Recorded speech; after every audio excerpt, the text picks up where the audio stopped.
हम स्टार्ट करते हैं क्लास 10 का चैप्टर सम एप्लीकेशन ऑफ ट्रिग्नोमेट्रीज, या इसको हम कह सकते हैं हाइट एंड डिस्टेंस। देखिए ट्रिग्नोमेट्री के बारे में हम सब पढ़ चुके हैं। अब ट्रिग्नोमेट्री के हमारे यूजेस क्या क्या हैं उन्हें हम एप्लीकेशंस के अंदर देखेंगे। तो यहाँ है हमारे पास हाइट एंड डिस्टेंस। बेसिकली देखिए हमारे पास कुछ टावर दे रखा है, उस टावर की हमें हाइट फाइंड करनी है, या कोई एक रिवर दे रखी है, रिवर की हमें विड्थ फाइंड करनी है, या डिस्टेंस फाइंड करनी है कितनी रिवर विड्थ कितनी है। तो उस कंडीशन में ये तो नहीं है कि हम किसी एक टेप को लेके ऊपर टावर तक जाएं और नापें। तो उस कंडीशन में हम ट्रिग्नोमेट्री के बेसिक्स का यूज करेंगे। तो ट्रिग्नोमेट्री के बेसिक्स यूज करने के अलावा हमारे पास दो एंगल्स के बारे में जानना जरूरी है। दो एंगल्स के बारे में हम जानेंगे, वो एंगल कौन कौन से।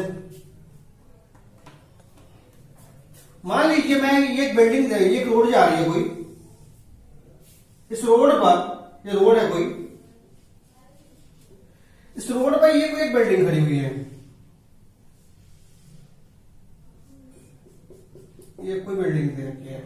अब इस बिल्डिंग के ऊपर कोई एक, या मैं खड़ा हुआ हूं यहां पे मान लीजिए, ठीक है, और मेरी आइज की पोजीशन जो है वो ये मेरी आइज की पोजीशन, यानी मैं बिल्कुल स्ट्रेट देख रहा हूं अपनी आइज से, ठीक है।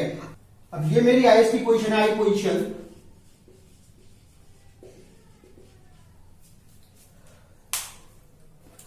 अब माने हम कि यहां मैं खड़ा हुआ था, ये मेरी आइज पोजीशन है। इस समय यहां ऊपर से कोई प्लेन जा रहा है, कोई काइट है, कोई बर्ड है, ये कोई बर्ड है, काइट है, प्लेन है, कुछ भी दे रखा है। अब इस काइट, प्लेन या बर्ड को देखने के लिए मैं क्या करूंगा, अपनी आइज की पोजीशन को रोटेशन करूंगा, रोटेट करूंगा थोड़ा सा।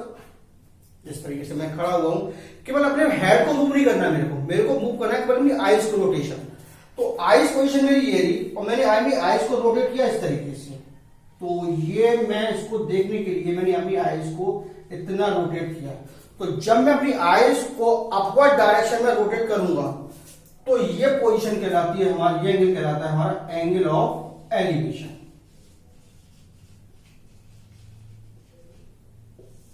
अपवर्ड डायरेक्शन में मूव करेगा तो कौन सा एंगल बनेगा हमारा, एंगल ऑफ एलिवेशन। अब ये रोड आ रही थी, मैं वही बिल्डिंग के ऊपर ही हूं इस समय। अब रोड पर कोई बॉय आ रहा है, कोई कार आ रही है, कोई ट्रक आ रहा है। अब उसको देखने के लिए क्या करना पड़ेगा, मेरे को अपनी आइज पोजीशन को डाउनवर्ड डायरेक्शन में मूव करना पड़ेगा। तो यहां से मैंने अपनी आइज को इस डायरेक्शन में मूव किया, एंटी क्लॉकवाइज में, ठीक है।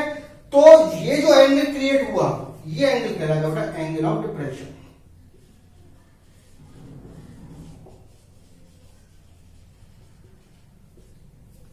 तो आइज को अपवर्ड डायरेक्शन में मूव करने के लिए angle of elevation, and eyes को डाउनवर्ड डायरेक्शन में मूव करने पर जो एंगल बनेगा वो कहलाएगा एंगल ऑफ डिप्रेशन। तो ये दोनों एंगल्स के ध्यान रखना है कि एंगल ऑफ एलिवेशन कौन सा है, एंगल ऑफ डिप्रेशन। सिंपल सा, अपवर्ड डायरेक्शन में angle of elevation and downward direction में एंगल ऑफ डिप्रेशन। पहला कॉन्सेप्ट ये ध्यान रखना है हमें। दूसरा क्या है जो हम पढ़ चुके हैं ट्रिग्नोमेट्री में, हम सारा का सारा पढ़ चुके थे।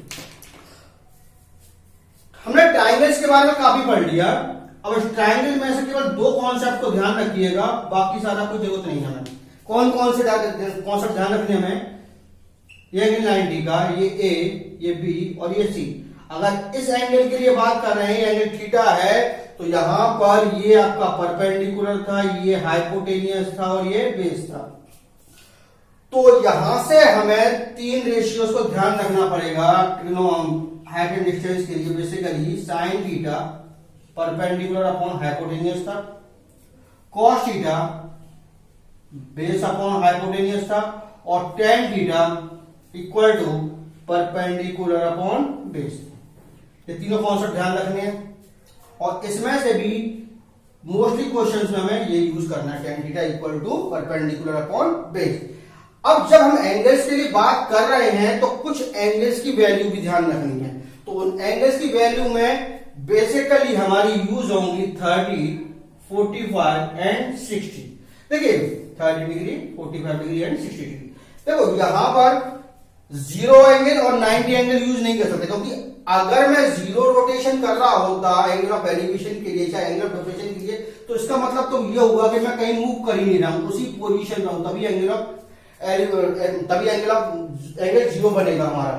तो जीरो एंगल के लिए इसलिए हम वैल्यूज की बात नहीं कर रहा मैं। दूसरी बात, मैं अपनी आईज को टोटली 90 डिग्री पे मूव भी नहीं कर सकता। यहां से रोटेशन में करूं तो अपनी आईज को 90 डिग्री पे मूव भी नहीं कर सकता। तो इसलिए 0 और 90 के लिए हम बात नहीं करेंगे, केवल यहां पर एंगल जो हमारे यूज होते हैं बेसिकली 0, 45 एंड 60 डिग्री के मूव होते हैं। 30, 45 एंड 60 डिग्री, ठीक है। तो यहां पर वही पोजीशन, साइन की वैल्यूज, कॉस की वैल्यू, टेन वैल्यू याद रखनी है हमें। तो sine, cos and tan. Sine 30 1/2, sine 45 1/√2, sine 60 √3/2। इसी तरीके से cos 30 √3/2, 1/√2 and cos 60 1/2। tan 30 1/√3, tan 45 1 and tan 60 √3। तो ये वैल्यूज याद रखनी है हमें। Angle of elevation and angle of depression के बारे में ध्यान रखना है थोड़ा सा, और ये ध्यान रखना है कि sine perpendicular of hypotenuse, cos base upon hypotenuse and tan theta equal to perpendicular upon base है। तो ये कॉन्सेप्ट ध्यान रखेंगे तो इसकी हेल्प से हम इजीली हाइट एंड डिस्टेंस की वैल्यूज को फाइंड, हाइट एंड डिस्टेंस के क्वेश्चन को कर सकते हैं। किस तरीके से क्वेश्चन होंगे यहां पर, चलिए उन क्वेश्चंस के बारे में थोड़ा सा बात करें। इन क्वेश्चंस को करने के लिए कॉन्सेप्ट के अलावा सबसे पहले हमें लैंग्वेज के ऊपर ध्यान देना पड़ेगा। तो जो क्वेश्चन में लैंग्वेज दे रखी है, क्वेश्चन में जिस तरीके से लैंग्वेज हमें दे रखी है उसके अकॉर्डिंग हम फिगर बनाते चलें। अगर हमारा फिगर कंप्लीट हो जाता है परफेक्टली तो समझ लीजिए आपका 70% क्वेश्चन कंप्लीट हो चुका। क्योंकि अगर हमारा फिगर कंप्लीट होता है, करेक्ट फिगर बन जाता है, तो क्वेश्चन हमारे लिए बहुत इजी हो जाता है। तो जिस तरीके से क्वेश्चन में आपको दे रखा है उस तरीके से पहले उसे फिगर को कंप्लीट करने की कोशिश करेंगे। जैसे क्वेश्चन दे रखा है यहाँ पर, ए tower stands vertically on the ground from a point on the ground. अब एक टावर दे रखा है जो वर्टिकली ग्राउंड पे खड़ा हुआ है। तो ले लीजिए ये ग्राउंड है आपका, यहाँ एक टावर आ गया हमारे पास, ये टावर। चाहे तो मैं टावर को यहां कर सकता हूं, चाहे वो टावर मैंने यहां कर लिया, उससे कोई परेशानी नहीं हमारे पास, ठीक है। तो ये आपका ग्राउंड लेवल हो रहा है, ये आपका टावर। अब इसके बाद क्या कह रहा है वो, from a point on the ground. Ground कोई पॉइंट है which is 20 metre away from foot of the tower. Tower, ये टावर का टॉप हो गया, ये टावर का फुट हो गया। तो वो कह रहा है फुट से 20 मीटर अवे, फुट से 20 मीटर अवे। यहां कोई एक पॉइंट दे रखा है, कितना है यहां से यहां तक का डिस्टेंस 20 मीटर। ये कोई पॉइंट दे रखा है 20 मीटर पे। अब क्या कह रहा है, the angle of elevation of a top is found to be 60 degree. इस पॉइंट से इसके टॉप का एंगल ऑफ एलिवेशन, ये एंगल ऑफ एलिवेशन ये गिवन है हमें 60 degree. Find the height of tower. Tower की हमें हाइट फाइंड करनी है। ये टावर हमारे पास फाइंड करना है, ठीक है। तो हमने टावर की हाइट को कैलकुलेट कर दिया h। तो ये ट्राइंगल आपके पास क्रिएट हो गया। ये हमारा ग्राउंड का यहाँ पे जरूरत भी नहीं है, तो इतना ही हम ले सकते हैं उसको। तो टावर पहले सबसे पहले क्या किया, ट्राइंगल को कंप्लीट कर दिया, ए बी सी। तो ए बी हो गया आपका टावर। तो टावर की हाइट फाइंड करनी है। Let height of tower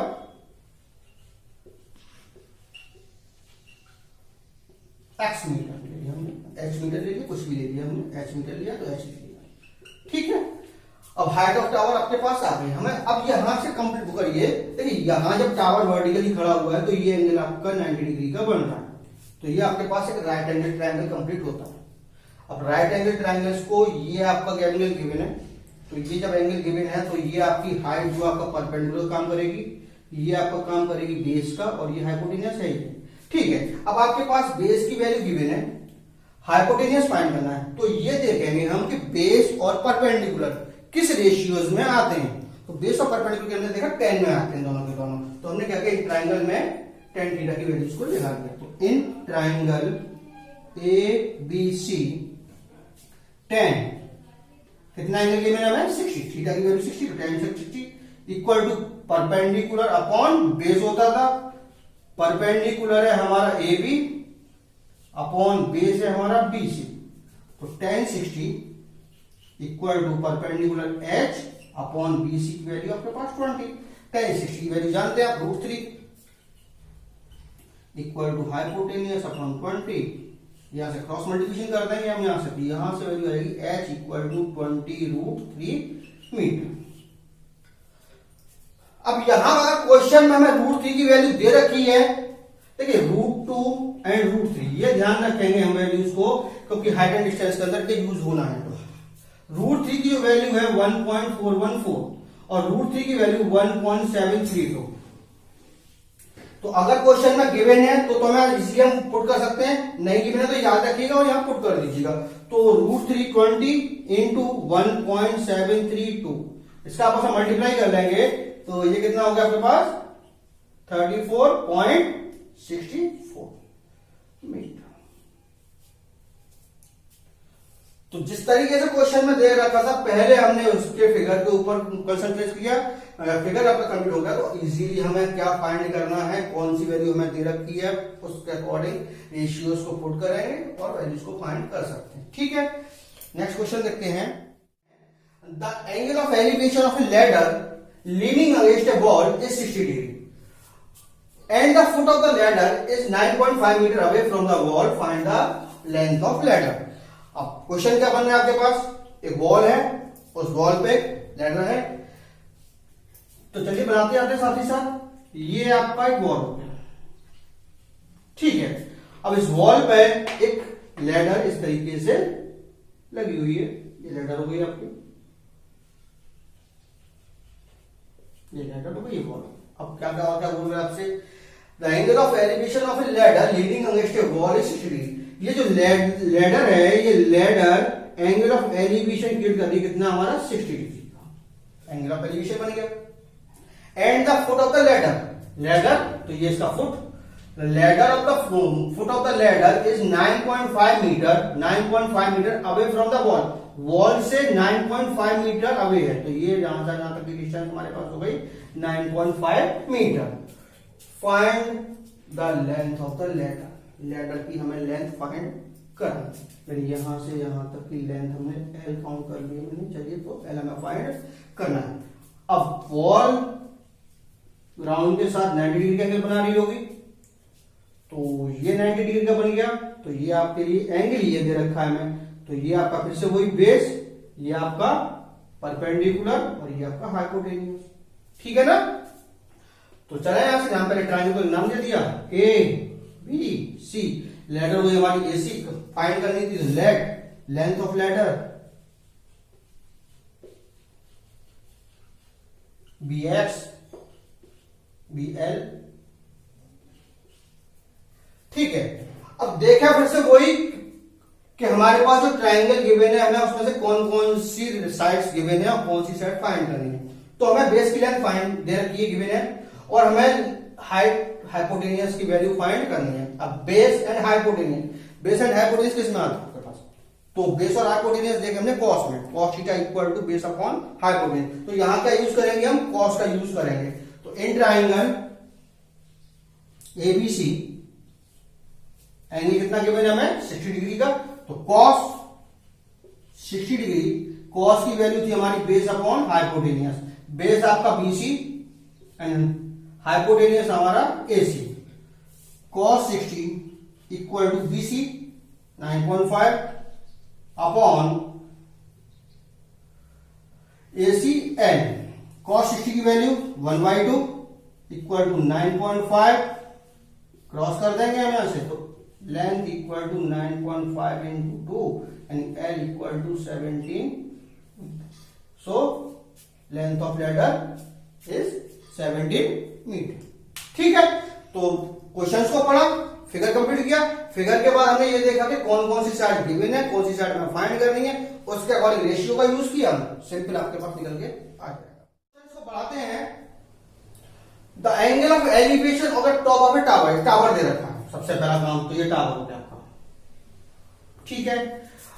from a point A on the ground, ये ग्राउंड लेवल हो गया आपका, ये आपका टावर, ये आपका ग्राउंड हो रहा है इस 30 डिग्री। किसी एक पॉइंट ए से टावर का एंगल ऑफ एलिवेशन हमें गिवन है 30 डिग्री, ये 30 डिग्री हो गया, ठीक है। On moving 20 metre towards its base, tower का बेस ये, यहां ए पॉइंट से हम टुवार्ड्स इट्स बेस, इसके बेस की तरफ जा रहे हैं, कितना जा रहे हैं 30 मीटर। तो टावर ए से पॉइंट से हम टावर के बेस की ओर बढ़े, यहां से हमने 30 मीटर मूव किया, यहां तक हम पहुंच गए। अब क्या हुआ, पॉइंट बी तक हम पहुंच गए, from to A point B. The angle of elevation changes to 45 degree. अब जो एंगल ऑफ एलिवेशन है वो चेंज हो गया 45 डिग्री में, यानी इस पॉइंट से टॉप ऑफ टावर जो एंगल ऑफ एलिवेशन क्रिएट हो रहा है वो कितना हो गया आपके पास, अब 45 degree. Find the height of the tower, tower की हाइट फाइंड करें, and the distance of its base from the point A से यहां तक की हमें डिस्टेंस फाइंड करें। तो आपके पास दो चीजें आ रही हैं, टावर की हाइट और यहां से ए पॉइंट से लेकर इस बेस तक का। तो इन दोनों को एक नाम दे दिया मैंने, सी और ये डी। तो टावर हो गया हमारा सी डी। तो let height of tower be X, वो बी एच मीटर हाइट है, तो एच मीटर ले लिया हमने, यहां से यहां तक की एच ले लिया, ठीक है। एंड ये डिस्टेंस हमें बीसी की फाइंड नहीं पता, तो उसे हमने एक्स ले लिया, चलिए। And BC equal to X metre, ये आपके पास आ गया। अब आपके पास ट्राइंगल क्रिएट हो गया, टावर दे रखा है तो टावर वर्टिकल होगा, तो ग्राउंड के साथ में 90 डिग्री का एंगल बना रहा होगा।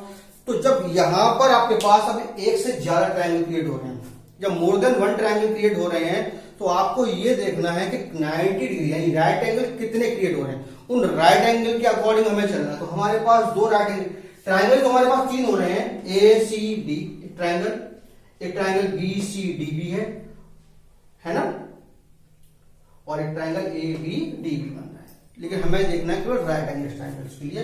दूसरी बात, हमें क्या क्या फाइंड करना है। तो सबसे पहला देखा हमने, ये राइट एंगल ट्राइंगल क्लियर हो रहा है, see B C D triangle ये क्रिएट राइट एंगल वाला, और एक राइट एंगल हमारा पूरा बन रहा है डी ए सी। तो एक एक करके हम ट्राइंगल्स का यूज करें। चलिए, उससे पहले ये भी देख लें हमें क्या क्या गिवन है, कौन सा रेशियो यूज करना पड़ेगा।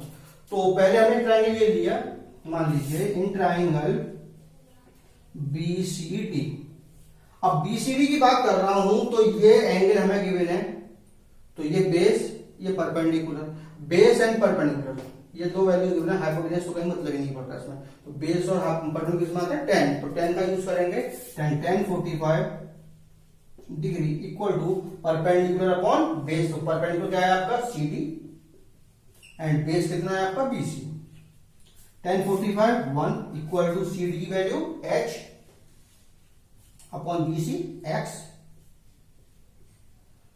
सो यहां से हम कह सकते हैं कि H इक्वल टू X है, यानी जितनी हाइट है और उतनी ही डिस्टेंस B और C पॉइंट्स के बीच में है, ठीक है।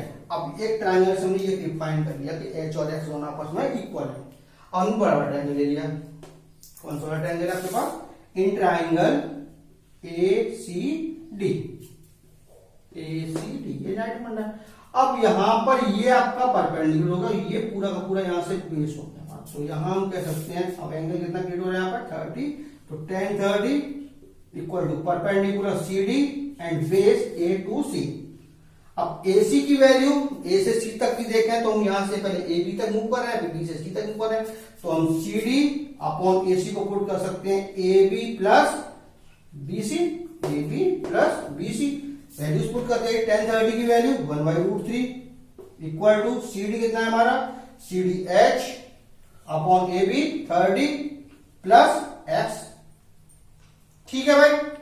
यहां से क्रॉस किया हमने, तो ये हमारे पास आ गया √3H equal to 30 plus X।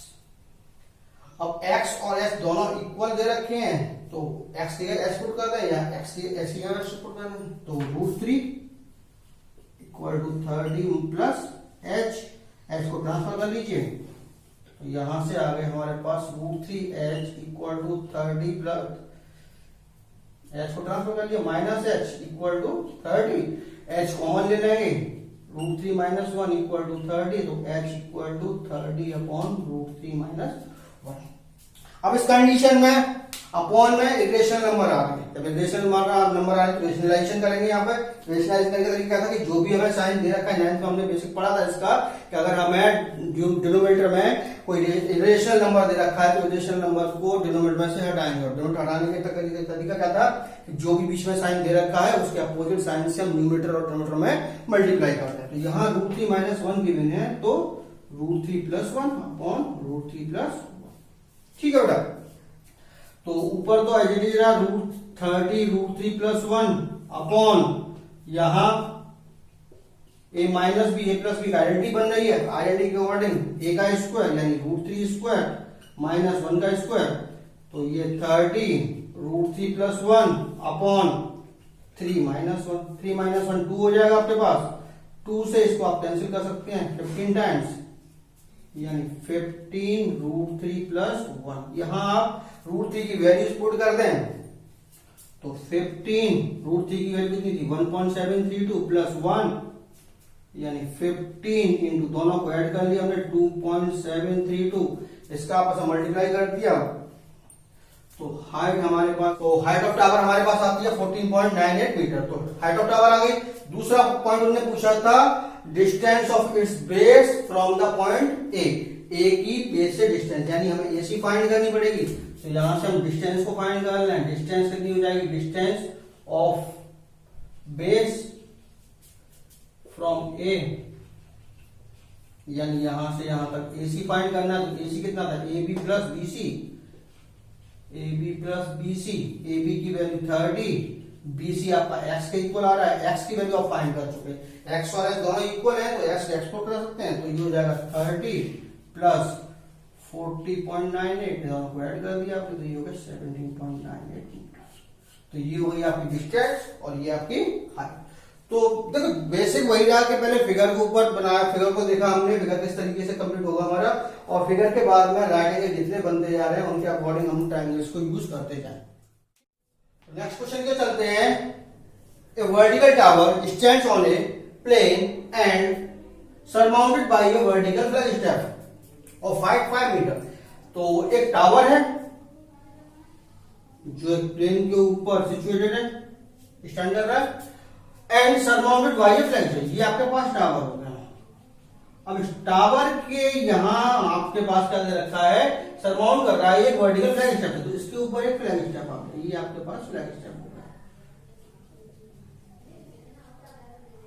ठीक है, इसके बाद क्या कह रहा है, और 5 मीटर, फ्लैग स्टेप की जो हाइट दे रखी है वो यहां से यहां तक आपके पास 5 मीटर गिवन है। ठीक है, इसके बाद में from a point on the plane the angle of elevation, plane पर कहीं एक point on the plane, plane पे point, the angle of elevation of the bottom and the top of the flag staff, flag staff के top और bottom दोनों के angle of elevation, यानी यहां इस पॉइंट से इस बॉटम का एंगल ऑफ एलिवेशन और टॉप का angle of elevation are 30 degree and 60 degree. So ये एंगल आपके पास 30 डिग्री का और ये पूरा एंगल आपके पास क्रिएट हो रहा है कितना 60 डिग्री का। Find the height of the tower, tower की हमें हाइट फाइंड करनी है। टावर की हाइट हमने लेट कर ली h मीटर। ठीक है, अच्छा जी दूसरा पॉइंट यहां पर देखो, हाइट ऑफ टावर आपको गिवन है लेकिन यहां से आपके पास ये बेस नहीं गिवन है, तो इस बेस को हमने लेट कर लिया, बेस हमने लेट कर लिया कि ये x मीटर है। ठीक है, और इन पॉइंट्स को हमने ABC, ये पॉइंट हमने लिया D, जिससे हमारा टावर जो है वो AB बन गया आपके पास। तो let height of tower BX वो h मीटर एंड अगर आपकी h and BC equal to x metre. ठीक है बेटा, अब एक एक करके ट्रायंगल्स को देखें। टावर सिचुएटेड था तो ये तो एंगल आपका 90 डिग्री का बनेगा क्योंकि वो वर्टिकली आपका सिचुएटेड है। दूसरी बात, अब कौन कौन से राइट एंगल क्रिएट हो रहे हैं, यहां फिर से वही कंडीशन कि आपके पास 3 ट्रायंगल है लेकिन हमें केवल ये सर्च करना है कि कौन कौन से राइट एंगल ट्रायंगल बने हैं। तो एक राइट एंगल ट्रायंगल मिल रहा है आपके पास ABC और एक राइट एंगल ट्रायंगल मिल रहा है आपको, इसमें तो राइट एंगल क्रिएट हो ही नहीं रहा, CACD में कोई राइट एंगल है ही नहीं, तो हमारे पास कौन कौन से हुए तो एक एक करके हम ट्राइंगल्स को लेते जाएंगे यहां से।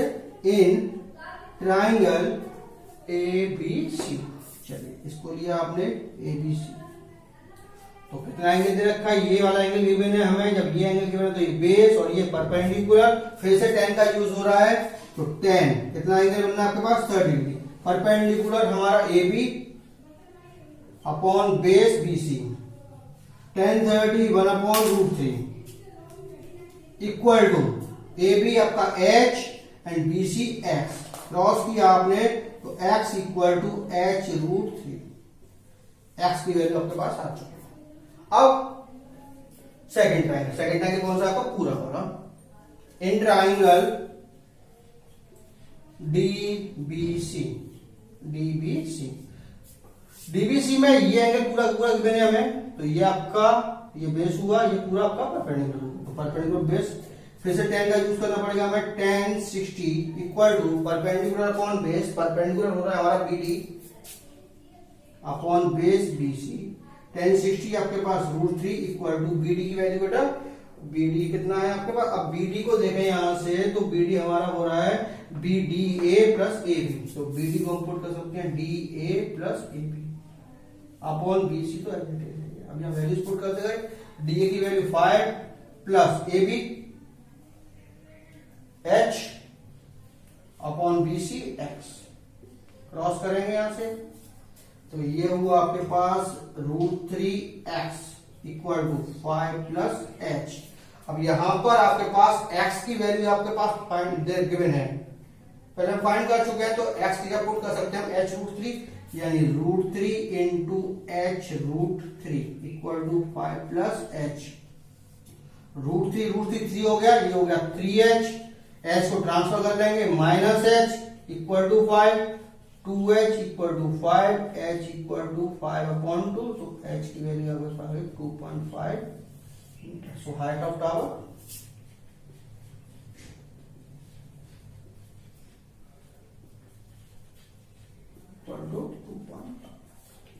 ठीक है।